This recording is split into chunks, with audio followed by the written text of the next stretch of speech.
ए मागं बसायचं. हे आमच्या पोरांचे बेंच आहेत. हाय तर घे सारून. मागच्या बेंचवर बसलं म्हणून काही कमी बापाचं होत नाही.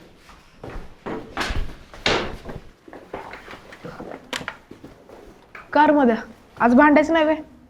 नाही बाबा, आधीच त्या कुरकुटे सराचा मार कसा बसा सोसला, पण आता हिंमत नाही. अरे मागच्या बेंचवरनं बी चांगलं दिसतं आणि सगळ्या वर्गाकडे लक्ष बी ठेवता येतं.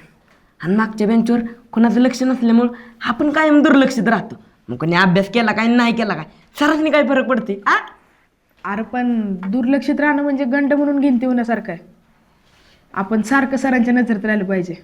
नाही ब्या, आपण सतत पोरींच्या नजरेत राहिलं पाहिजे आणि पोरींनी आंब्यासारखं भरलं पाहिजे, फणसागत गरगरीत. तू नेमकं काय म्हणतोय? कशातच नेम लागणं झालं. ते काय म्हणतात ना हार्मोनियम. हार्मोन्स मध्ये तेच त्या हार्मोन्स मध्ये काय फरक पडला नाही ना? काय माहित कशात पडलाय, पण फरक पडला एवढं नक्की. काल्याच्या माडीवर झोपायला गेलो होतो तो मला बी जाणवला फरक. पण आपण सगळ्यांनी ह्याच्यावर हसण्यापेक्षा ह्यो प्रश्न सरांना विचारला पाहिजे. आपल्यात होणारा बदल नक्की काय आणि कसलं हे आपल्याला माहित नको वय. येड्या काय बीजला जास्त सरासनी काय काय उत्तर आपली आपण शोधायची असतात. आपल्या आपण हाताने आपल्यात होणारे बदल जाणून घ्यायचे असतात. काय रे, काय झालं असायला? अभिजित, काय नाही सर, ते असंच. अरे आम्हाला पण सांग जोक, आम्ही पण असतो. येडायस काय? बस खाली. आजपासून आपली तुकडी पूर्ण झालेली आहे, त्यामुळे इथून पुढं कुणीही शाळा बुडवायची नाही. हजेरी घ्यायला सुरुवात करायची आता. हां, आणि महत्त्वाचं म्हणजे शाळेची कपडे आणि वह्या पुस्तकं लवकरात लवकर आणा, नाहीतर वर्गात बसून देणार नाही बरं का. कळलं का? शिकवलेलं इकडं तिकडं लिहित बसाल आणि तुम्हालाच जास्तीचं लिहावं लागेल. एकदाच काय ते नीट लिहून घ्या. कळलंय का? हो. चला, तर आज आपण शिकणार आहोत नव्या युगाचे गाणे. अणुरेणू तुनी शब्द प्रगटती, चला चला पुढती, विज्ञानाचा प्रकाश आला, घडे दिव्य क्रांती. मला सांगा, यातून कवीला नक्की म्हणायचं आहे काय? कोण सांगेल? सर मी. सांग. सर, कवीला असं म्हणायचंय, जर आपल्याला दिव्य क्रांती घडवायची असेल तर आपल्याला विज्ञानाच्या मार्गाने जावं लागेल. अरे वा, बरोबर आहे. आधीच वाचून आलास की काय? नाही सर, पुस्तकच नाही. बर, बघा इथले इथे कसा अर्थ सांगितलाय. बसा. पुढे कवी विभा नेमाडे काय म्हणतात? नवयुग आले प्रभातयाची, पहा दिसत दिव्य, शून्यामधुनी विश्व उभारू, जिद्द असे भव्य. याचा अर्थ कोण सांगेल? अरे वा, आज सागर सांगतोय की. वा वा वा, सांगा. सर माझ्याकडे आहे पुस्तक, मी वाचलंय. नवयुग आले प्रभातयाची म्हणजे नव्या युगात प्रभा नावाची मुलगी येईल जी दिसायला दिव्य असेल.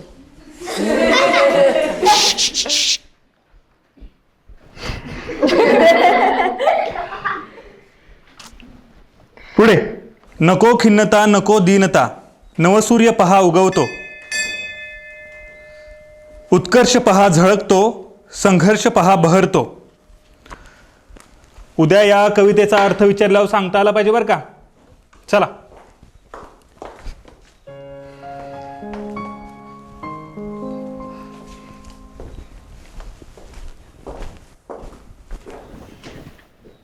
काय? Good morning. Good morning. हसताय फराज?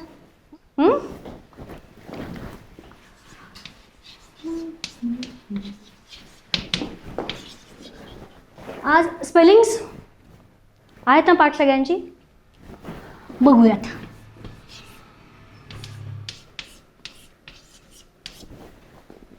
बोर्डवरती मी स्पेलिंग लिहिले आणि मध्ये रिकामा जागा ठेवल्यात. कोण भरेल? एकटीच ये.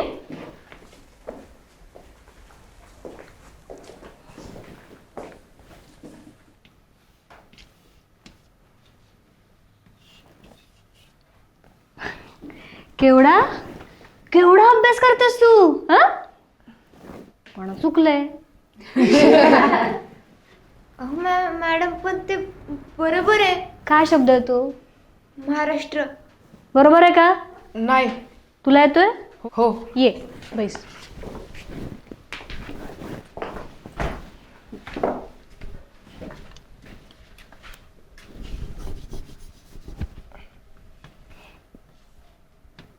Good, very good.